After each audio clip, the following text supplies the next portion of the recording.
Kira usah sok keminter. Nah, asal dia ulama, entah itu siapa saja asal dia ulama harus kita hormat. Gua hormat sekali sama Mbak Mun ya hormat, sama Mbak Habib Lutfi ya hormat, sama Pak Quraisy ya hormat. Asal dia orang alim alama pasti bacanya banyak, pertimbangannya banyak. Kecuali dia alim itu aku gak percaya. Tapi beliau-beliau itu kan orang alim. Terus kalau beliau berstatement hukum itu apakah hukum fikih apa hukum tahapan kita kan tidak tahu dia wong alim. Kadang wong alim fatwa itu hukum tahapan bukan hukum sebenarnya. Misalnya gini, orang Indonesia itu rata-rata cara berpakaian gitu. Itu diputuskan bilang nggak apa-apa. Ternyata bilang nggak apa-apa itu dalam proses tahapan, bukan hukumi yang sebenar. Saya tak contohnya paling gampang. Ben kowe roh ngaji, ojo sidik-sidik nyalano wong. Rasulullah itu pernah ditanya orang, ya Rasulullah, saya ini mau masuk Islam. Tapi penyakit dasar kula niku bodoni. Napa boleh kula salat, zakat tapi tetap asal bodoni? Jawab Nabi, gak apa-apa. Wis penting salat. Sause wong iku mirip dapat protes ya Rasulullah, apakah engkau ngalalo bodoni? Gak bodoni ora halal. Tapi kok jenengan ngolehi ketika wong iku gawe kontrak tetap oleh bodoni, mergo iki mergene maklar rezekine kok bodoni. Jawab Nabi, engkau angger sering salat, ra jijik-jijik dhewe mbek bodoni. Berarti ketika Nabi tidak mengharamkan bodoni itu bukan hukum sebenarnya, ini hukum tahapan. Apa hukum tahapan? Ini yang paling angel ning bab fiqh dakwah, man disebut fiqh dakwah. Ada hukum itu tidak sebenarnya, tapi itu tahapan. Misalnya aku ketemu cah Jakarta, mondok ning nggonku misalnya, cawe itu, biasanya katokan cekak. Tak kon jilbaban langsung kangelan. Kira-kira tak kon, ya wis celananan nduk celananan. Mergo pikiranku lumayan ora katokan cekak. Terus ning atiku mesti jilbab menyusul kan ngono. Bukan darani celananan itu hukum sebenarnya, ini hukum tahapan. Saiki kowe nglatih cah cilik poso, langsung maghrib tak beduk. Beduk. Terus pun, wah ini ajaran sesat, poso setengah hari. Kayak seneng drengki mbek wong. Iku jenenge hukum tahapan, tidak hukum sebenar. Mulane kula sing penting asal sing ngomong wong alim saleh. Tak baleni nek wong alim saleh. Saleh tok ora alim ora cukup. Mergo ilmune ra akeh. Alim tok ora saleh ya fasik jenenge alim ora saleh ya kacau juga. Lah titenane piye yo? Lah ki alim tok ora. Nah alim titan-titani dhewe biji-biji dhewe. Tapi Nabi itu figur yang luar biasa. Kadang-kadang Nabi itu ngendikan seperti itu. Ana wong memang ana wong salat tapi pamit ijek bodoh. Nek Nabi gak apa-apa sing penting salat. Setelah orang itu mirip sahabat protes. Berarti engkau membolehkan bodoh ni? Jawab Nabi, oh, orang ngalah bodoh ni. Sayan haru maya kulu aja apal hadise. Maya kulu fi sholati. Engkau ambil kulino sholat. Isin dewi be pangeran. Engkau rak jijik dewi be dosa-dosa sing di. Itu jenis hukum tahapan. Apa hukum tahapan?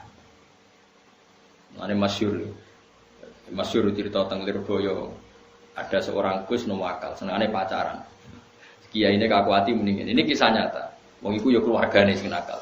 Dong, kowe pacaran lah, anggere iso maca Sahih Muslim. Apa to? Piye iku? Iso maca hadis kok malah pacaran. Ya tenan. Berhubung itu senengi wae. Si cerita aku Guse. Tak rewangi sinau Gus nganti walim. Jebule barang wong alim Al-Qur'an iku haram ra sida. Lha iku hukum tahapan jenenge ora kok hukum sebenarnya. Paham ya? Bocah ngono kok ora ero, semane geger sik. Mulane ngaji ben roh dununge hukum. Hukum fikih apa hukum tahapan? Nak hukum fikih ya permanen, nak hukum tahapan ini tadrij fi sunnah, tahapan mendidik sunnah. Tentu ada apa? Tahapannya. Tapi tahapan ini tidak menjadi hukum fikih, jenenge fiqhud dakwah. Bukan fiqhul ahkam tapi apa? Fiqhud dakwah. Ya tapi wong ngaji ini ki wis jarang. Wong wis sanane emosi gak gelem ngaji. Makanya saya tadi bilang, asal dia orang alim dan soleh.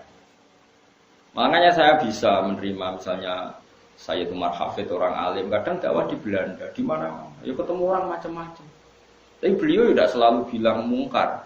Karena itu tahapan, jadi beliau tidak perlu kesusu darani mungkar, ini tahap pembinaan. Dan bina wong Belanda cek katokan cekak kau sampura tong wedok-wedok terus kon ayo jilbaban, ayo cadaran, yo melayu. Ya mesti ada urutannya, tauhid dulu, setelah tauhid ini, setelah. Nah itu menjadi fiqhul dakwah bukan menjadi fiqhul ahkam. Paham ya? Mulane ngaji ben roh duduk perkara. Lah Rasulullah itu sering melakukan itu. Paham ya? Jadi makanya kalau ada orang ngomong tentang perempuan itu boleh memperlihatkan sesuatu yang menjadi kesehariannya, itu tentu tafsirnya itu macam-macam. Orang boleh berekspresi macam-macam, tapi tentu kita cari yang selamat.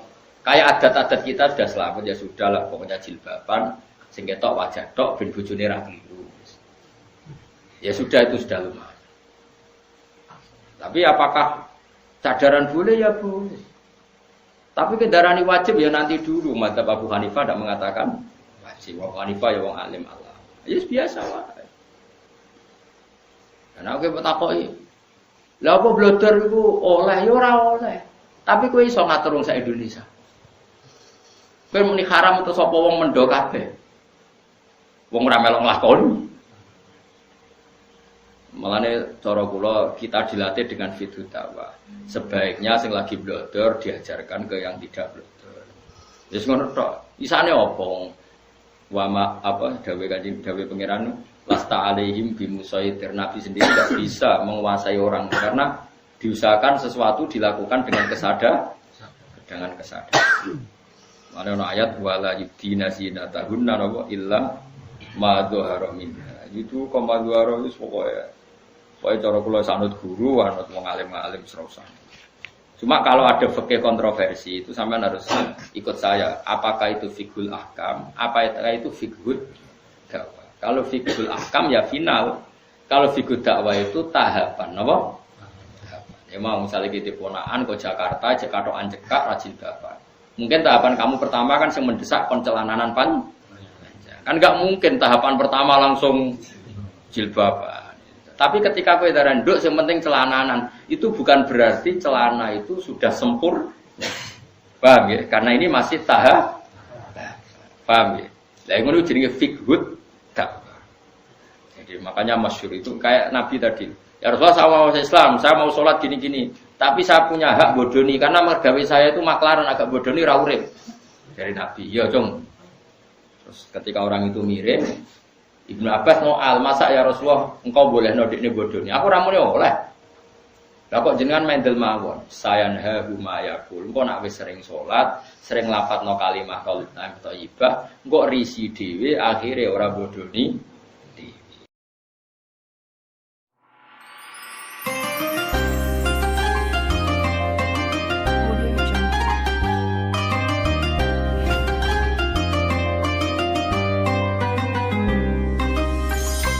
Jungle.